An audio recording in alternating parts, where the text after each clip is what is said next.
खुलुमबाय गाइस आं दिदोम ब्लग इउटिउब चेनेलनिफ्राय बयखौबो आंनि गोसो गोरबोनिफ्राय खुलुमनायखौ जासिहरबाय।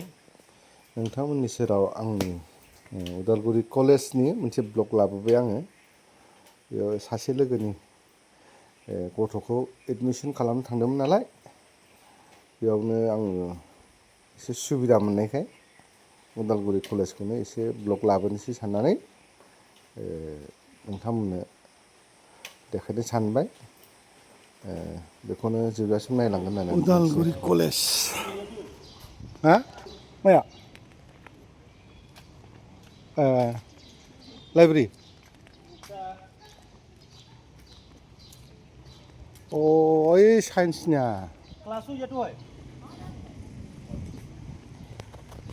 साइन्सना बेसोनो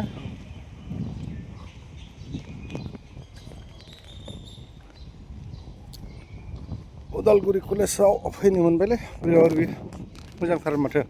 नायनानै माबायदि मोनदों गाइसमोन कमेन्टआव एसे खोन्थाहरदो। नोंबो बेयावनो फरायनो हा केमिस्ट्रि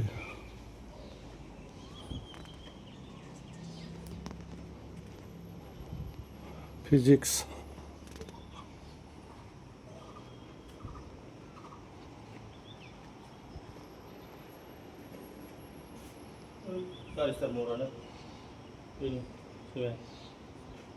हांसो होनगोन ने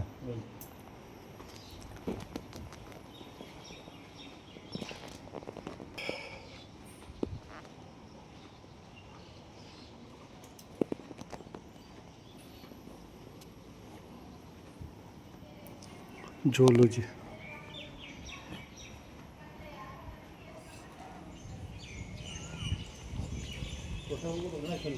हाँ जोंनिखौ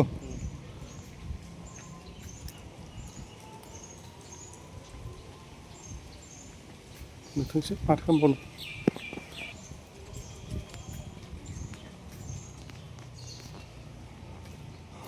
गलाब फिसा फिसाबाबो बिराद मोजां नुदों माथो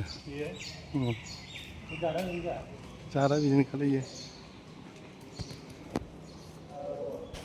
गाइसमोन सिङाव हाबनानै दिन्थिनाय जायासै मानोना जों फैखालि माबा एडमिसन दिन नङामोन अखानायैसो लिंहरफिनदों आजिखालिथ' अनलाइनसो नङा होमबा ओंखायनो जोंबो अखानायैसो माने फैफिननानै एडमिसन खालामफैनायसै आरोखि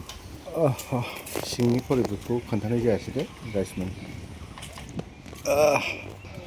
जों बिथिं बेरायलाबायबाय ने नों किरणखौ सोर होनदों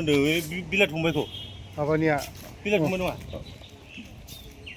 बिलाट बे लाम्बोबो बिलाटा मण्डलाव मावनो हागोन हिन्जावा औ माबानिया महनफुरनिया थोद बिनि फंबाय नङा बियो नंगौलै किरण बेयाव अ बियो माबा नङा